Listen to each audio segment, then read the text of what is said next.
एक लखनऊ नाम के शहर में सुमन देवी नाम की वृद्ध विधवा महिला रहती थी। उनका बेटा और बहू भी उनके साथ ही रहता था।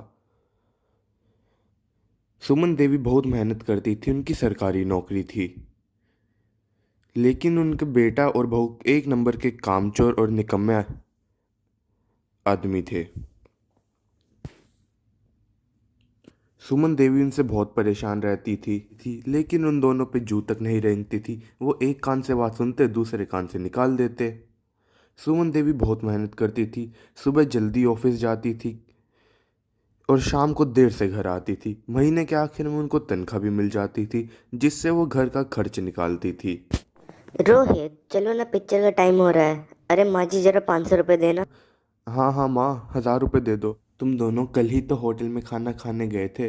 ये फालतू के खर्चे करना बंद करो, पैसे बचाओ, बुरे समय में काम आएंगे। बेटा, जब से तुम्हारी नौकरी छूटी है तुमने कोई नया काम भी नहीं ढूंढा। तुम दोनों को पता है मेरी नौकरी से ये पूरा घर चलता है। भगवान ना करे मुझे कुछ हो गया तो ये घर की छत भी छिल जाएगी, सरकारी क्वार्टर भी हमारी छत से निकल जाएगा। तो तुम दोनों क्या करोगे? माँ जी, जब तक आपकी नौकरी है जब तक तो हमें एंजॉय करने दो। मुझे तो लगता है आप हमें नज़र लगाती हो। आपको अच्छा ही नहीं लगता हमारा बाहर जाना। हाँ हाँ माँ, आप जब भी हम बाहर जा रहे होते हैं आप हमारी नज़र लगा देती हो। मैं तो जा ही नहीं रहा बाहर, मेरा मूड ख़राब हो गया है। अब अरे नहीं नहीं बेटा, रुको रुको, ऐसा मत करो, मैं तुम्हें भी ला के देती हूँ पैसे। माँ जी फिर अपनी अलमारी में जाती है और वहाँ से जुड़े हुए पैसों में से 1000 रुपये निकाल के अपने बेटे को दे देती है। उन दोनों पर उनकी सासू माँ का कुछ असर नहीं हुआ।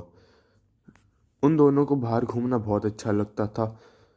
लेकिन अब उनकी माँ ने अपने बेटे पे नौकरी के लिए दबाव डालना शुरू किया।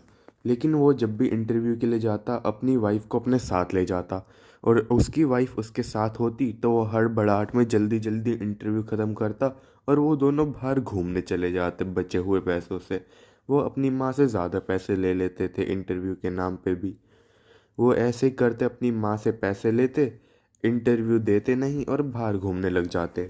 सुमन देवी को बस यही पता चलता था कि उसका बेटा इंटरव्यू में फेल हो चुका है। लेकिन असली सच तो उसे पता ही नहीं होता था कि वो इंटरव्यू हड़बड़ाहट में जल्दी जल्दी देता था और कई बार देता ही नहीं था। लेकिन एक सुबह सुमन देवी अपने ऑफिस से जल्दी घर आ गई तो उसने रास्ते में देखा उसका बहू और उसका बेटा रास्ते में चाट पकौड़ियाँ खाए जा रहे हैं। लेकिन उसको पता था आज तो उसका इंटरव्यू है, आज ये इंटरव्यू देने ना जाके यहाँ पे चाट पकौड़ी खा रहा है, ऐसे में इसको नौकरी कहाँ से मिलेगी। तो वह सोचती है कि उनके पास जाके उनको बताना चाहिए। तो वह उन दोनों के पास जाती है। अरे अरे अरे माँ, तुम यहाँ आ गई? तुम यहाँ क्या कर रहे हो? बेटा, आज तो तुम्हारा इंटरव्यू था ना? हाँ हाँ माँ, इंटरव्यू कैंसिल हो गया आज। मतलब मैं लेट हो गया था तो उन्होंने मेरा इंटरव्यू नहीं लिया, उन्होंने मेरे को निकाल दिया। और मेरी वाइफ का मन कर रहा था चाट पकौड़ी खाने का, इसलिए। हाँ हाँ माँ, चाट पकौड़ी आप भी खा लो। एक प्लेट पैक भी करा लेते हैं।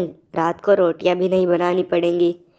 जब तक आपकी नौकरी है तब तक तो मौज काटी जाए। वो दोनों सोचते रहते थे कि उनकी माँ की सरकारी नौकरी है, पेंशन और पैसे तो आते ही रहेंगे। लेकिन एक वक्त में सुमन देवी की तबीयत बहुत ख़राब हो गई। सुमन देवी की नौकरी भी छूट गई, अब घर में पैसों की तंगी भी आनी शुरू हो गई थी।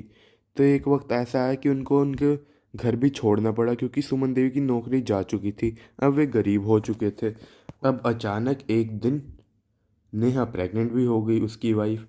पर उन दोनों को अब समझ आया कि ज़रूरत पड़ने पर कि कैसे क्या कुछ करना पड़ता है, पैसे बचा लेने चाहिए थे बुरे समय के लिए। माँ माँ, तुम सही कह रही थी, आज बुरा समय हमारा शुरू हो चुका है। मेरी वाइफ नेहा वो भी प्रेग्नेंट है और हमारे पास कुछ भी पैसा नहीं है। अब कैसे सब कुछ होगा माँ?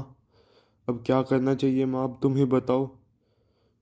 अरे बेटा, तुम चिंता मत करो, मुझे पता था कि कुछ ऐसा ही होने वाला है, इसलिए मैंने तुम्हारी नौकरी की बात कर ली थी।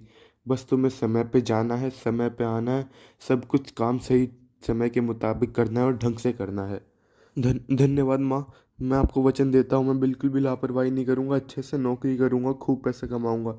सुमन देवी सरकारी नौकरी करती थी, तो उसने अपने बैंक में मैनेजर से बात करी और उसके बेटे की भी सरकारी नौकरी लगवा दी। अब उसका बेटा डेली ऑफिस जाता था और काम करता था। वहीं घर पे उसकी वाइफ नेहा, वो प्रेग्नेंट थी और वो घर पे पैसे भी बचाती थी, वो भी समझदार हो चुकी थी अब। बेटे ने ऑफिस जाना शुरू करा तो घर पे सुमन देवी रहती थी और अपनी बहू नेहा का ध्यान रखती थी, क्योंकि वो पेट से भी थी।